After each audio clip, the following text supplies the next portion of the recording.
Importante po sa amin kasi dati doon galing ang karamihan sa isda na binibenta namin dito.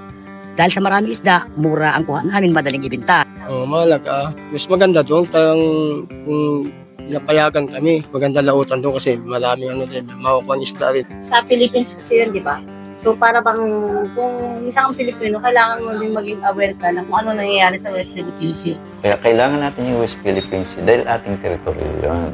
At naandun yung resources. Halos yan yung mayamang pangisdaan natin eh. Kaya pag nawala yun, magugutom tayo ng todo.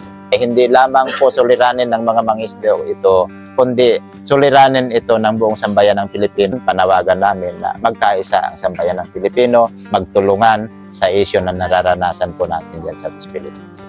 Bakit nga ba dapat tayong makialam sa issue ng West Philippine Sea? Pakinggan sa special episode ng What the F? Podcast.